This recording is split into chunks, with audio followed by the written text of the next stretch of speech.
Learning curve क्या होती है? क्या हम सीखने का अमल हर इंसान का मुख्तलिफ होता है या सेम होता है?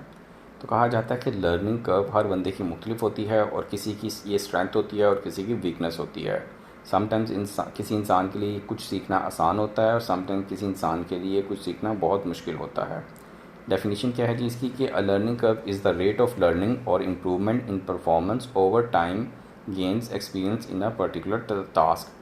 यानी किसी भी ख़ास काम के लिए किसी एक इंसान के लिए वो सीखना आसान है और दूसरे इंसान के लिए वो सीखना मुश्किल है।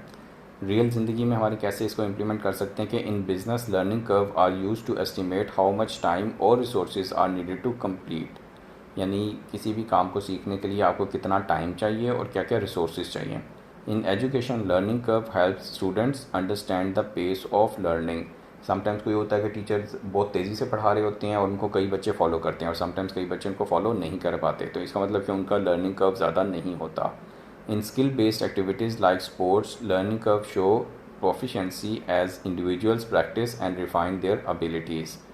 तो स्पोर्ट्स में भी हमने देखा कि कई लड़कों के लिए कई लड़कियों के लिए कोई स्पोर्ट्स खेलना आसान होता है, badminton, table tennis, cricket, hockey, football, और कईयों के लिए वही खेल बहुत मुश्किल हो जाता है। कई स्टूडेंट्स के लिए टीचर को फॉलो करना आसान होता है, कई स्टूडेंट्स के लिए टीचर को फॉलो करना मुश्किल होता है।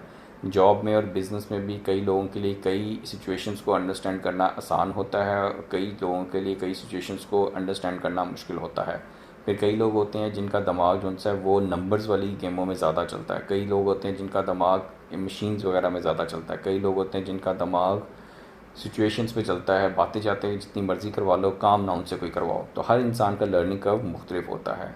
तो अब आपने क्या कहना है कि अगर आप चाहते हैं कि आप दूसरों से आगे रहें तो आपको अपनी देखनी है कि आपकी लर्निंग कर्व कैसी है और आपने अपनी जो स्किल है उसको कैसे इंक्रीज़ कर सकते हैं, वो प्रैक्टिस से हो सकता है। क्योंकि अगर आप स्मार्ट वर्क नहीं है, आप इंटेलिजेंट नहीं हैं, तो आप हार्ड वर्क होंगे तो फिर भी आप लोगों से आगे निकल सकते हैं। Consistency is the key. तो ये छोटी सी वीडियो थी लर्निंग कर्व के बारे में। उम्मीद है आप लोगों को पसंद आई होगी। अपनी फीडबैक से ज़रूर आगा कीजिएगा।